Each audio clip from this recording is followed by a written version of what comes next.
acho que o tema principal da parte macro é comentar um pouco sobre essa questão da economia bifurcada.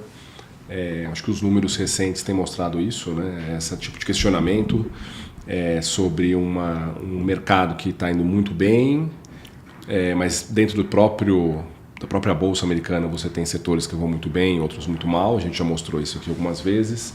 Eu acho que na economia também começa a mostrar esses sinais, tá? A gente vai indicar um pouco deles hoje aqui, né? Então você tem, se a gente pudesse resumir essa tese, né? Parece ser uma economia hoje marcada por forte concentração de crescimento e riqueza, né? De concentração. Então acho que isso é uma coisa bem importante de ter. A gente depois vai falar um pouquinho, vou comentar um pouco de bolha, né?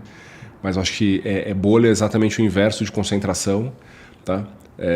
Então, de um lado, você tem esse crescimento inteligente artificial e um efeito riqueza para quem tem patrimônio que mantém o consumo bem sustentado. Cada vez mais a gente olha esses números e como o consumo americano ele é focado no top, né, nos níveis mais altos de riqueza, né, enquanto que o resto da economia vai mal, né, exatamente housing, pessoas de mais baixa renda ou setores que dependem de juros. Então você tem essa bifurcação muito grande, tá? E daí você começa a detalhar isso, né? Então, no ciclo de AI, eu acho que essa coisa interessante de bolha contra se é uma bolha ou não, né? Tem muito desse debate. Eu acho que uma boa forma de explicar isso, além de olhar os números que a gente já está mostrando há algum tempo, bolha é uma sensação que todo mundo se dá bem, né? Talvez ali em 95 a 2000, né, na bolha da internet, aquela sensação que todo mundo estava se dando bem, seja o empresário, seja o consumidor, alta renda, baixa renda, todo mundo estava legal. Não é o caso agora, né? Parece muito mais uma concentração, né, que os setores que largaram na frente nessa revolução estão se dando bem, enquanto que o resto da economia está sofrendo aí por vários aspectos. Então não parece ser uma bolha ainda, tá? É muito mais, eu acho que a tese de concentração do que bolha. Bolha é uma coisa espalhada, concentração é o oposto, é um pouco nisso que a gente está vivendo hoje, tá?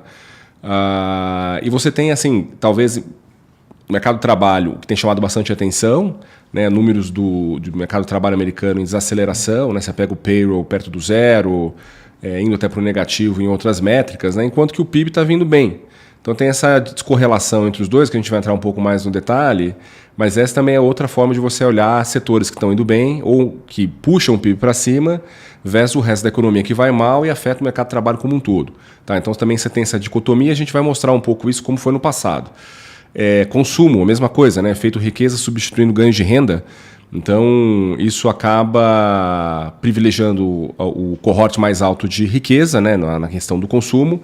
E quando você olha, apesar do PIB estar indo bem, etc., o consumo está indo bem, você pega métricas de sentimento do consumidor, ela está muito deprimida. Né? Daí tem essa questão de como isso acontece. Né? O mercado de trabalho está aquecido, o desemprego está baixo. A inflação está relativamente ok. Por que o consumidor está deprimido? Né? A gente também vai abordar esse ponto. E também você tem impactos de política econômica, né?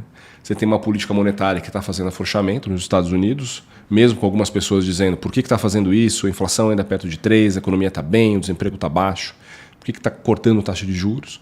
Tem uma explicação para isso, né? Para tentar exatamente ajudar esses setores que estão ficando para trás, mas pode gerar efeito colateral, especialmente quando você olha uma política fiscal que deveria estar diminuindo e, na verdade, está expandindo, né? E daí gera todo esse debate sobre currency debasement, né, que é um tema que agora está em super moda, a gente já tem falado disso um pouco, de certa forma, mas que se reflete em vários preços aí de mercado, especialmente de real assets. Tá?